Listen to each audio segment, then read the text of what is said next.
On a tous déjà observé ça dans notre garde-manger ou au fond du frigo, une pomme de terre qui se met à germer, pleine de vie, alors que juste à côté, une carotte se contente de ramollir. Alors pourquoi l'une semble vouloir repartir et pas l'autre? Eh bien le secret, c'est que derrière les apparences, on a affaire à deux choses complètement différentes. C'est ça, le grand mystère du garde-manger. D'un côté, une pomme de terre oubliée qui, hop, elle se met à faire des pousses, comme si elle avait une seconde vie en elle. Et de l'autre, la carotte qui, elle, se fane tranquillement. Il doit bien y avoir une raison fondamentale qui explique ça, non? Pour percer cette énigme, on va jouer un peu les détectives en botanique. Parce que, et c'est là que ça devient intéressant, tout ce qui pousse sous terre n'est pas forcément ce que l'on croit. Et voilà la révélation, la clé de tout en fait. Certains de ces légumes qu'on a toujours pris pour des racines sont en réalité des tiges déguisées. Oui, des tiges souterraines qui se sont adaptées. Et cette différence d'identité, comme on va le voir, change absolument tout. Alors, commençons par regarder de plus près nos suspects, ces légumes capables de donner naissance à une nouvelle plante, juste à partir d'un morceau d'eux-mêmes. Ils partagent tous un secret bien gardé. Notre premier suspect, le plus connu, le tubercule, avec comme star incontestée la pomme de terre. Ce n'est pas du tout une racine, non, c'est bien une tige qui s'est gonflée pour devenir un réservoir d'énergie. C'est un peu comme la batterie de secours de la plante enfouie sous terre. Deuxième suspect, le bulbe. L'oignon en est l'exemple parfait.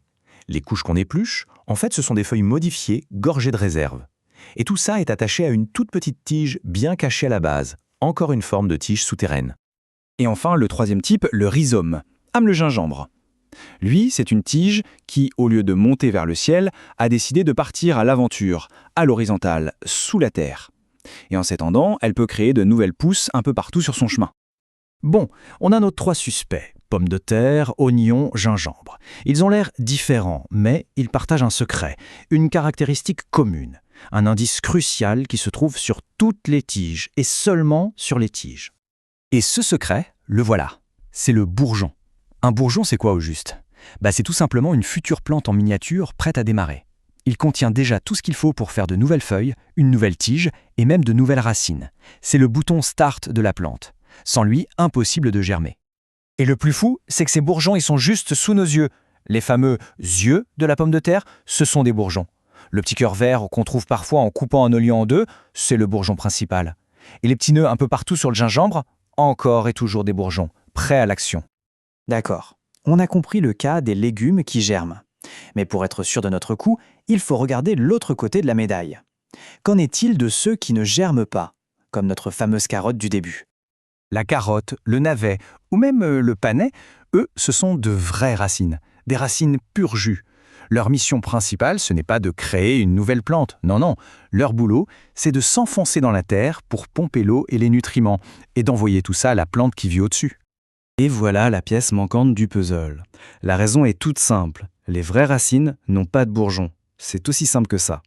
Elles n'ont pas le kit de démarrage, en quelque sorte. L'affaire est classée pour elles. Alors, si on rassemble toutes les preuves, le verdict tombe de lui-même. Le mystère du garde-manger est enfin résolu. Au final, la différence est limpide. D'un côté, on a les tiges souterraines. Elles possèdent des bourgeons et donc, elles peuvent germer. De l'autre côté, les vraies racines. Pas de bourgeons, donc pas de germination. C'est vraiment la présence de ce fameux bourgeon qui est la star de cette histoire. Donc, pour résumer tout ça en un clin d'œil, la pomme de terre, l'oignon, le gingembre, ce sont tous des tiges déguisées, chacun avec ses bourgeons prêts à l'action. C'est pour ça qu'ils peuvent germer. La carotte, elle, c'est une racine, une vraie, sans bourgeons, et c'est pour ça qu'elle ne peut pas relancer la machine. Et voilà, le mystère est levé. La prochaine fois qu'on verra une pomme de terre germer dans la cuisine, l'énigme n'en sera plus une. La vraie question maintenant, c'est, sachant tout ça, est-ce qu'on regardera ces légumes de la même façon ?